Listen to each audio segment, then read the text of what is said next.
para poder realmente tomar atitude. E eu vi que se eu parasse o carro, eu poderia estar colocando em risco a minha família que ali estava. E essa é uma decisão muito difícil, mas que eu tive que tomar. Eu estava numa estrada federal e percebi, estava muito atrás, e percebi que lá na frente os faróis, como se estivessem se encontrando, as lanternas, não eram nem os faróis, as lanternas pareciam que estavam se aproximando demais uma da outra. Eu reduzi a velocidade e aguardei. E quando eu me aproximei do local, verifiquei que o que tinha acabado de acontecer ali era exatamente um assalto. Que os carros foram fechados, a família ficou na pista e os bandidos foram embora. E aí o que eu fiz? Receosa, porque era uma área muito esquisita, de uma comunidade também muito esquisita. E eu simplesmente, quando olhei para a família, todos no acostamento, nós só fizemos sinal para eles esperarem, seguir em frente e nós fomos imediatamente ligando para a polícia que fica na rodovia, né? Informando que havia uma família no quilômetro tal, que estava lá desorientada, abalada, explicamos o que tinha ocorrido e que eles necessitavam de ajuda.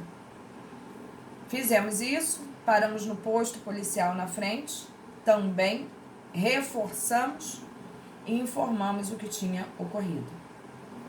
Não muito distante disso, mais ou menos 1 ano e pouco depois, eu fui vítima da mesma situação.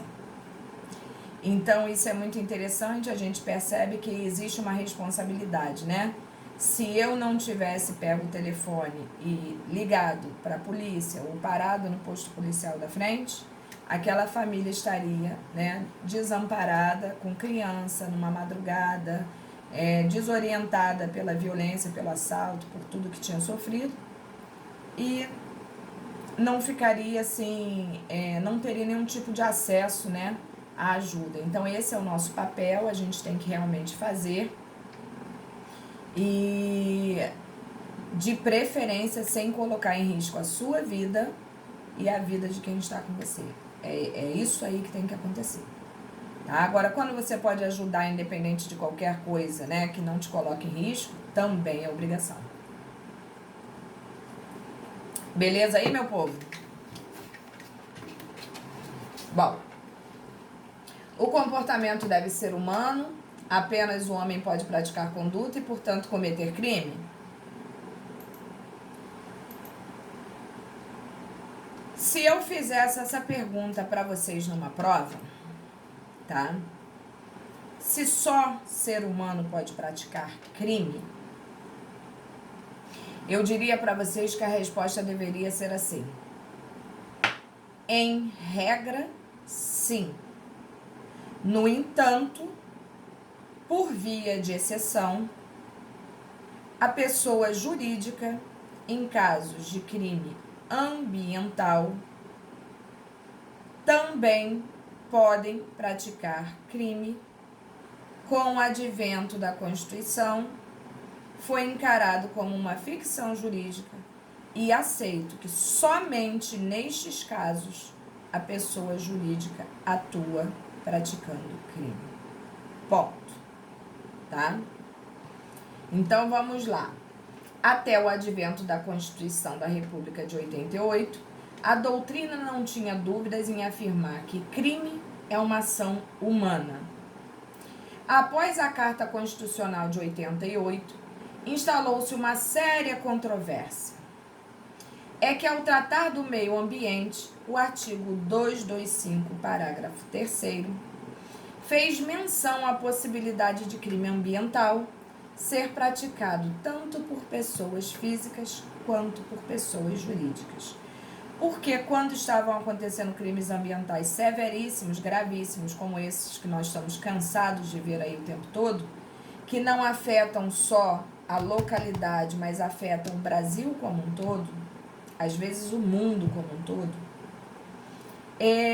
estavam percebendo que isso estava passando em brancas nuvens, tendo em vista que pessoa jurídica não pratica crime. E essa foi uma forma de encarar essa situação de maneira mais real.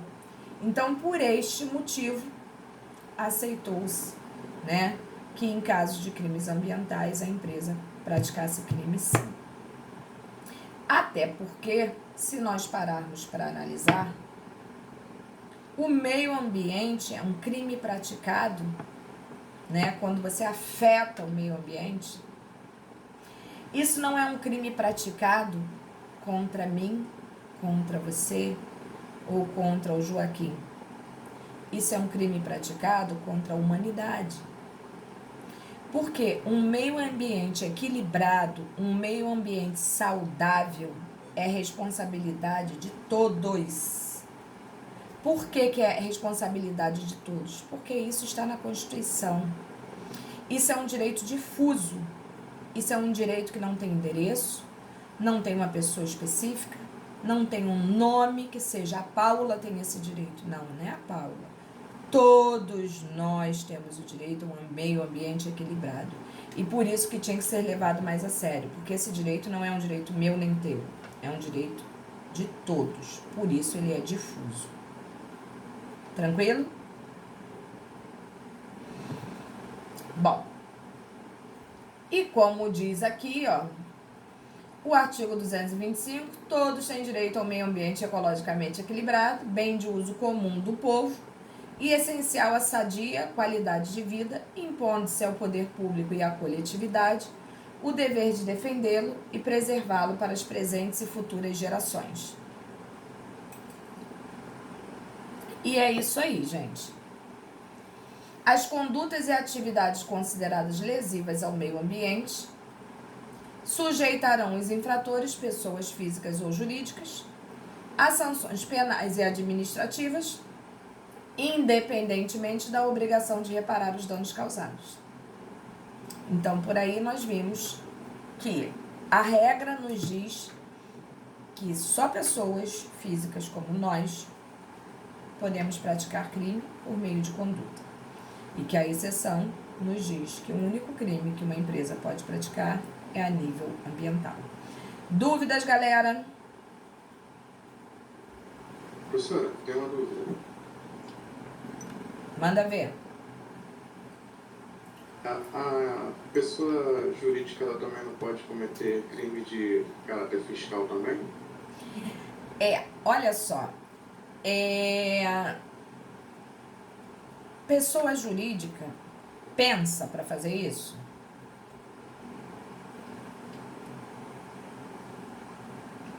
Quem você acha que pratica esse crime?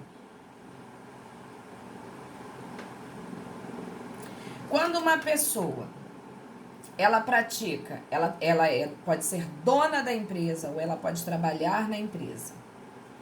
A empresa por si só não se orienta neste sentido.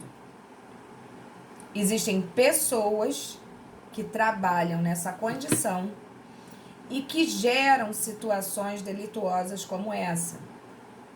Tá me entendendo? Por isso que neste sentido e nestes casos especificamente, a empresa é responsável, mas quem comete o crime não é ela, e sim o responsável por tal ato. Deu para entender ou não?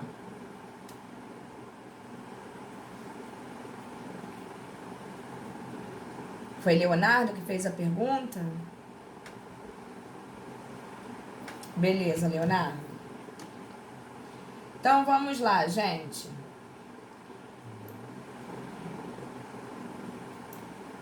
Infração de... Oi. Ela está falando, não sei se não tem nada a ver com penal, mas em direito civil, a gente estuda até a parte de desconsideração jurídica, que quando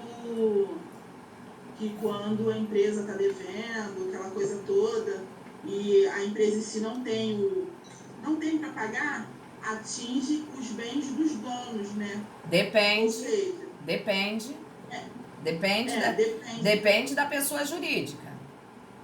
Isso, então, porque antes eu achava que por ser pessoa jurídica, não tem como pagar, fica por isso mesmo. Mas é igual a senhora está falando aí, é uma pessoa jurídica que responde ao dono, né? Porque, na verdade, a empresa, se bem que você está falando civilmente, né? Civilmente é uma coisa. Porque, em verdade, a empresa é responsável por isso aqui. Mas foi uma pessoa que praticou o ato. Entendeu? E essa pessoa, ela tem que ser responsabilizada de acordo com o ato praticado por ela. E, obviamente, se eu sou o dono da empresa, eu tenho uma responsabilidade maior em todos os sentidos, né? Então, o que a gente tem que ter em mente é que as empresas, elas só existem na forma de empresa porque pessoas como nós, né, a criamos. Entendeu? Então, alguém tem que ser responsável pelos atos que são praticados pelos seres humanos, porque eles se acobertam em nome de uma empresa para poder praticar certos atos e justificá-los. Mas, em verdade, a empresa, ela não pensa, a empresa, ela não tem conduta, a empresa, ela não falsifica, a empresa, ela não superfatura. Quem faz isso somos nós. E por isso que nós somos responsabilizados, entendeu? Principalmente na esfera criminal. A empresa, neste sentido, ela é responsável praticamente financeira, porque, em verdade, o dinheiro sai de onde? Dela. Entendi. Isso. Mas, no caso, igual nesse caso dessa tragédia da Vale, a empresa, no caso do crime ambiental, a empresa vai responder, mas acaba respingando para os responsáveis também. Sim, acaba respingando, não respinga muito. Muito, né? Porque se você parar para analisar, quantos engenheiros, quantos arquitetos, né? Acredito até que muito mais engenheiro do que arquiteto, porque a arquitetura é outro papo, né? A arquitetura, acredito eu, dentro da minha ignorância, que seja uma coisa mais visual. Mas os engenheiros que travaram, montaram, criaram, fizeram cálculos, né, para gerar toda aquela estrutura ali, eles deveriam ter condição de avaliar a coisa melhor para que não gerasse todo aquele caos que foi gerado. Então, existe uma responsabilidade inerente ao homem, né? E é isso que as pessoas têm que entender, que o ser humano é que pratica os atos acobertado por uma empresa. Entendeu? Eles acham que isso isenta, mas em verdade isso não isenta ninguém. Ninguém. Os responsáveis vão ser caçados, entendeu? Muito claramente. A gente vê isso aí, né? Tanto é que vários diretores, vários engenheiros foram presos e respondem até hoje aí a processo por essas centenas de mortes que lá tiveram, né? A diferença é a maneira como eles vão responder, né? Eles tiveram a intenção que aquilo acontecesse? Foi doloso? Foi culposo? Porque se a gente parar para analisar todo esse questionamento, me parece muito mais uma imperícia técnica, né? O que faz com que você responda a título de culpa do que qualquer outra coisa. Porque se eu estudo para ser um engenheiro e eu não tenho capacidade de verificar que certas situações poderiam acontecer, causando toda aquela destruição, toda aquela morte, toda aquela tristeza que nós vimos ali, houve uma imperícia da minha parte, né? Entendeu?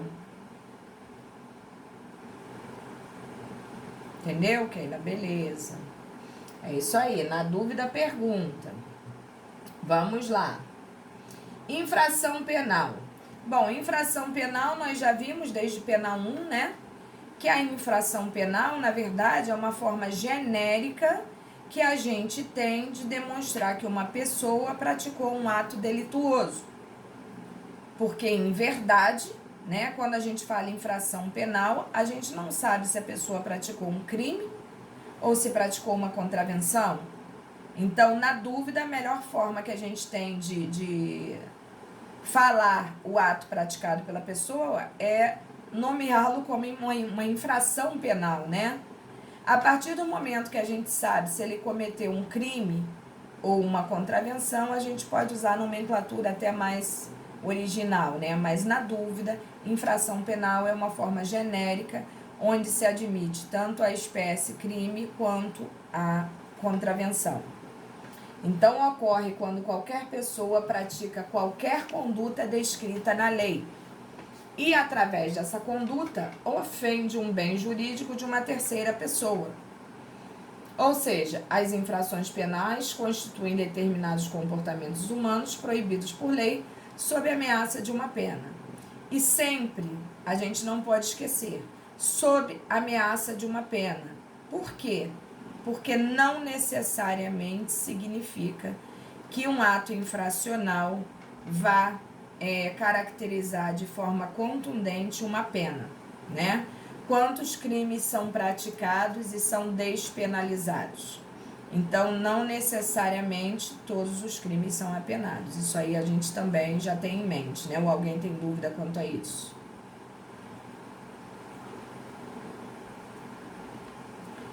Espécies de infração penal. A legislação brasileira, ao definir as espécies de infração penal, apresentou um sistema bipartido. Vocês ainda lembram isso de pena 1, né? Que o sistema bipartido que a gente tanto fala, ou o sistema dicotômico, fica a critério de vocês usar a nomenclatura que vocês acharem mais correta, né? Mais adequada, né? Nem correta, porque correta as duas são. Onde crime e delito são consideradas as mesmas coisas e, no caso, a contravenção é diferenciada do crime e do delito. Ou seja, o Brasil adotou o sistema bipartido ou dicotômico, como vocês quiserem, onde a infração penal praticada por uma pessoa vai ser enquadrada como crime ou como infração penal. Não existindo possibilidade distinta dessas duas coisas. Então, olha bem, situação diferente ocorre em outros países, né? Onde existe um sistema tripartido, inclusive, né? Existem países que adotam o sistema tripartido ou tricotômico, que diz que crime é uma coisa, delito é outra e contravenção é outra.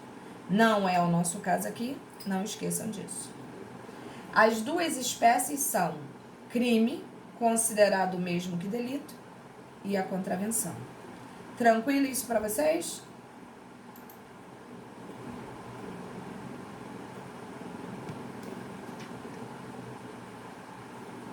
Beleza, gente. Entretanto, apesar de existirem duas espécies, os conceitos são bem parecidos, diferenciando-se apenas pela gravidade da conduta e no tipo, natureza da sanção ou pena, né? O que a gente tem que ter em mente é que aos crimes e delitos são praticadas, né, de acordo com a conduta que você gerou ali, condutas mais graves, penas mais graves. Condutas mais brandas, mais leves, penas também mais brandas e mais leves. Aos crimes, a gente adota a medida de restrição, né, que seria a reclusão e a detenção. E as infrações penais, como as contravenções, são utilizadas como forma de punição a pena de prisão simples e multa. Então, a diferenciação se dá simplesmente por uma questão de ato praticado. O ato mais grave, penas mais graves. O ato mais brando, pena mais branda. E, obviamente, a contravenção sempre será mais branda do que o crime. Bom, existem, né, situações que no direito italiano, inclusive, né, a contravenção ela é conceituada, não sei nem se numa forma de brincadeira ou de minimizar as coisas, né, como um delito anão. É uma forma da gente entender, né, que a contravenção é uma coisa bem menor do que um crime. Mas se eu acabei de dizer que contravenção não é delito, no Brasil isso não colaria, não é verdade? Porque no Brasil crime é crime e contravenção é contravenção.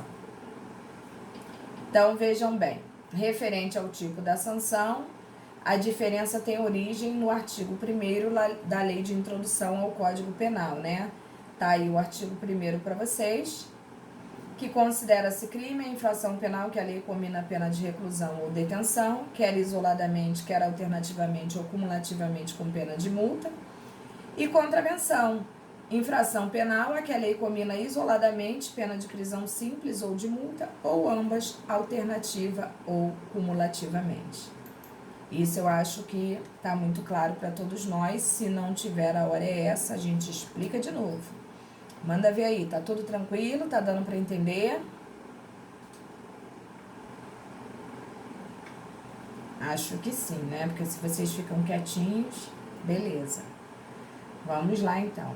E chegamos aí na fase do iter criminis, que eu acho que, para quem gosta de penal, é uma fase assim muito gostosa, né? Que a gente começa realmente a adentrar naquilo que seria, né, o direito penal para os brutos. Então vamos entender aqui, olha. Eu fiz aí, não sei se vocês todos estão acompanhando o material, né, mas isso está no nosso materialzinho no slide 42.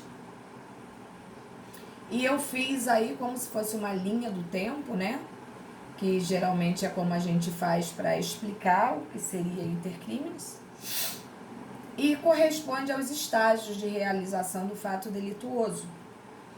É o caminho percorrido na prática da conduta típica. E é muito legal porque faz com que a gente realmente enxergue, né? Faz com que a gente realmente vislumbre como funciona a prática delituosa. E a partir dessa linha você começa a entender todo o trâmite daquilo que é considerado um crime. Então, vamos dar uma olhada aí na nossa linha e vocês vão ver que tem em cima, ó, cogitatio, né?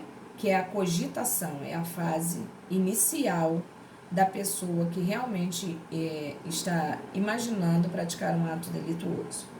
Aí vem conatos remotos, que seriam os atos preparatórios. Tem os conatos próximos, que são atos de execução. Tem a meta optata, que seria a consumação. E, ao final e bem separadamente, nós temos aquilo que nós chamamos de exaurimento. Então, nós vamos fazer bem devagarzinho, para que vocês possam entender. Não fiquem com dúvidas, porque isso realmente é uma parte muito importante daquilo que seria o entendimento de como funciona um crime, tá? Então, vamos lá. O iter criminis apresenta uma fase interna, se liga nisso,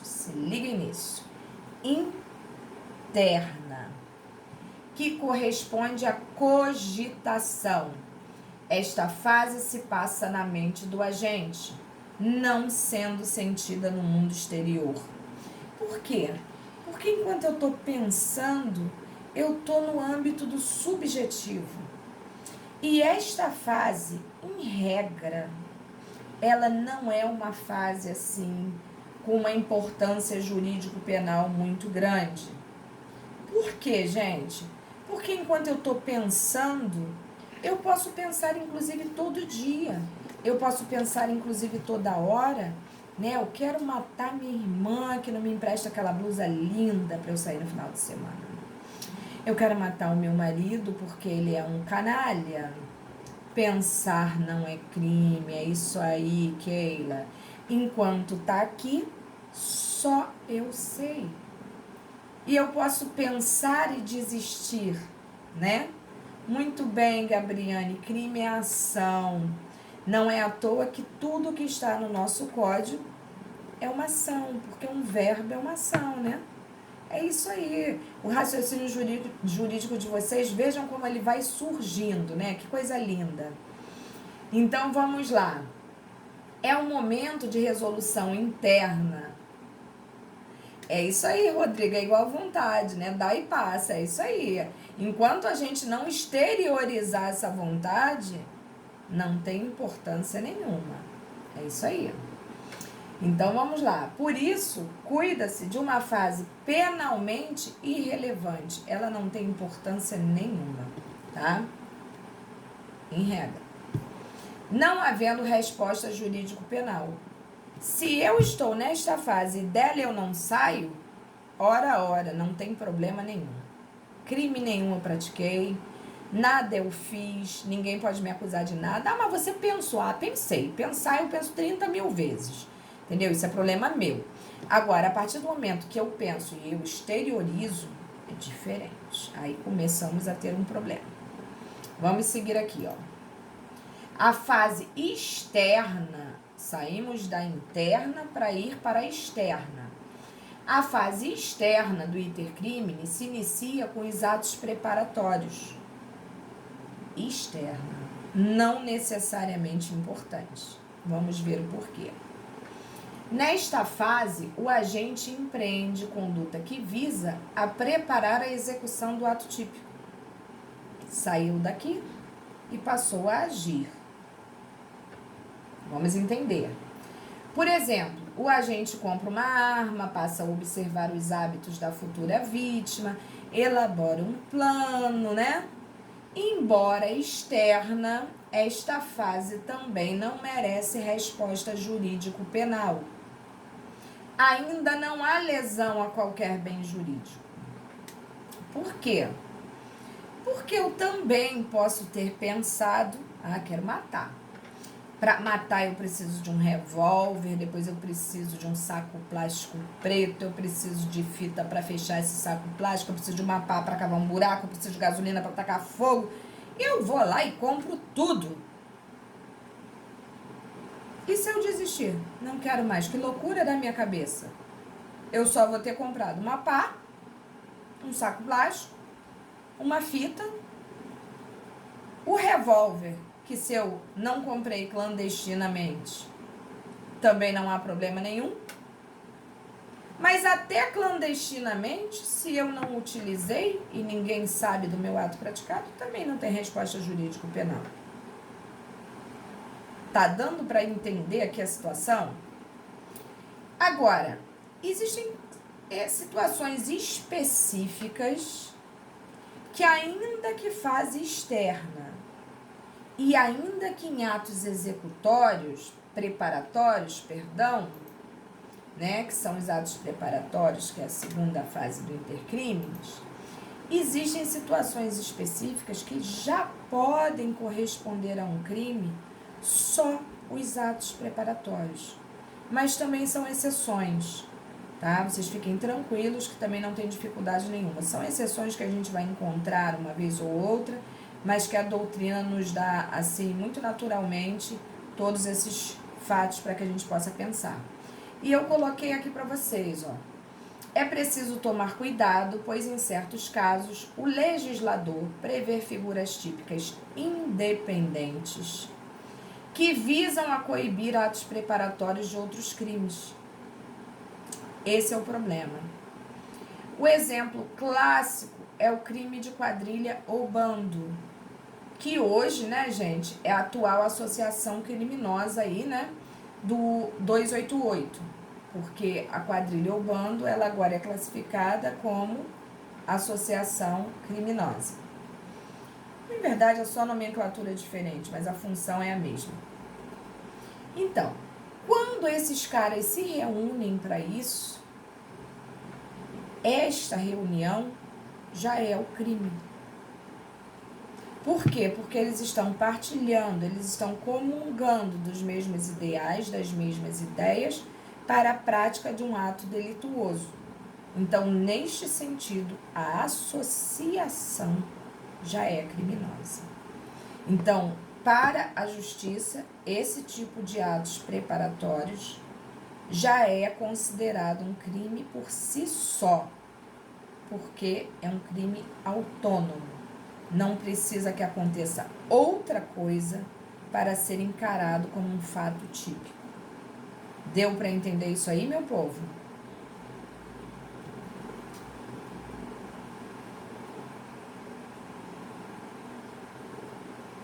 Oi. Beleza. Outra situação também muito comum, que também é encarada já como um ato criminoso, é esse que eu vou ler aqui para vocês agora. Olha bem.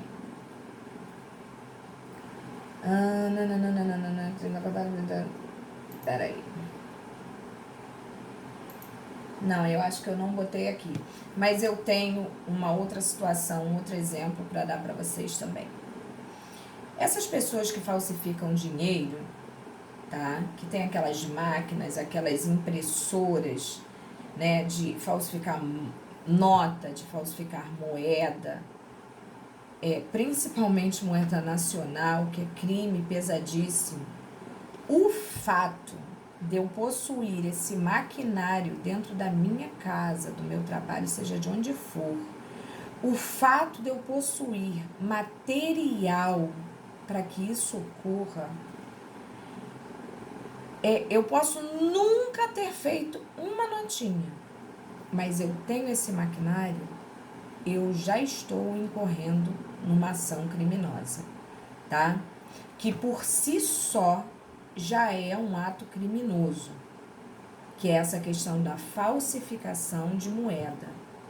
Então, quando vocês depararem com algum caso relativo a essas duas situações que eu coloquei para vocês aqui, já saibam que, independente de continuidade no processo do intercrimes, essas duas situações já configuram crime. E eles usam o termo petrechos, não são apetrechos. Não me pergunte por quê, né? São petrechos para a falsificação de moeda. Neste sentido, tanto a doutrina quanto a jurisprudência entendem que a pessoa já está praticando o ato delituoso. Portanto, não façam isso. Quem não gostaria de ter uma máquina, né, que fabricasse notas de 100, mas não é legal. Bom,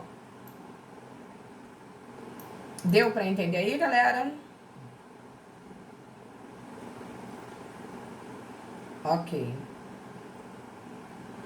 Bom, dando continuidade, eu vou dar continuidade até 19h30, tá? Porque aí eu vou dar 20 minutinhos para vocês fazerem esses trabalhinhos para a gente poder corrigir. Tentem inicialmente, como isso não tá valendo o pescoço de ninguém, tentem inicialmente fazer, primeiro, sozinho, e segundo, sem a utilização do material que a gente possui. Porque todas essas perguntas que eu coloquei para vocês aí estão dentro do nosso material. Mas como eu estou falando com vocês, isso não vai valer nota. Isso não é critério de avaliação para a nota, é critério de avaliação para o aluno. Tentem fazer de forma a ler, ver se vocês conseguem entender o que está ali e respondam, porque a gente vai corrigir mesmo e se tiver errado, a gente vai fazer a devida correção, tá? Não deu, pega o material e faz, tá? Mas tentem inicialmente fazer sem o raio do material. Agora, eu não sei se também eu... Não, vamos fazer assim sim. Vamos lá. Bom, já deu 19h30, né? Então, marquem aí, eu vou marcar aqui também, que nós paramos no slide 44.